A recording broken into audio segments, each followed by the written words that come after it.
आज आहे श्रावण महिन्यातला दुसरा सोमवार आणि आज आहे दुसरी शिवामूठ। श्रावणातल्या प्रत्येक सोमवारी महादेवाला वेगवेगळी शिवामूठ अर्पण केली जाते आणि ते शिवामूठामध्ये वेगवेगळे धान्य अर्पण केले जाते। तर आज आहे दुसरी शिवामूठ आणि आज आहे तीळ। तर आपण आज शिवामूठमध्ये महादेवावर तीळ अर्पण करायचे आहे। महादेवाला हा पांढरा रंग अतिशय प्रिय आहे आणि तीळ हे शरीर आणि मनाला जोडणारं एक धान्य आहे, म्हणून आपण शिवाला तीळ हे अर्पण करायचे आहे। तर आपण आज लवकर उठून स्वच्छ आंघोळ करून स्वच्छ कपडे घालून घ्यायचे आहे। शक्य असेल तर आंघोळीच्या पाण्यामध्ये तुम्ही गंगाजळ हे मिसळू शकतात। त्याच्यानंतर आपण आपल्या देवघरामध्ये गंगाजळ किंवा गोमूत्र शिंपडून घ्यायचं आहे आणि त्याच्यानंतर महादेवाला पाणीचा अभिषेक करायचा आहे आणि नंतर त्यांना स्वच्छ वस्त्रांनी पुसून घ्यायचं आहे।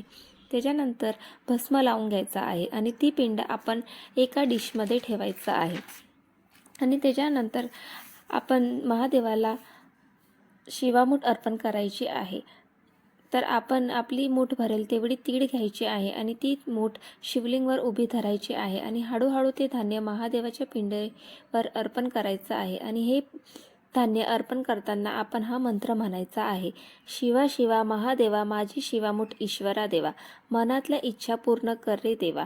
हे मंत्र आपण 3 किंवा 1 वेळेस म्हणायचा आहे आणि शिवामूठ सुद्धा आपण 3 किंवा 1 वेळेस अर्पण करायची आहे।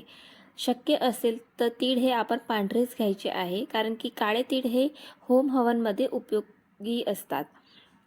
शिवामूठ अर्पण करून झाले की आपण महादेवाला पांढरे कलरचे फूल व्हायचे आहे, तसंच बेलपत्र सुद्धा व्हायचं आहे आणि महादेवाची पूजा करून घ्यायची धूप दीप लावून।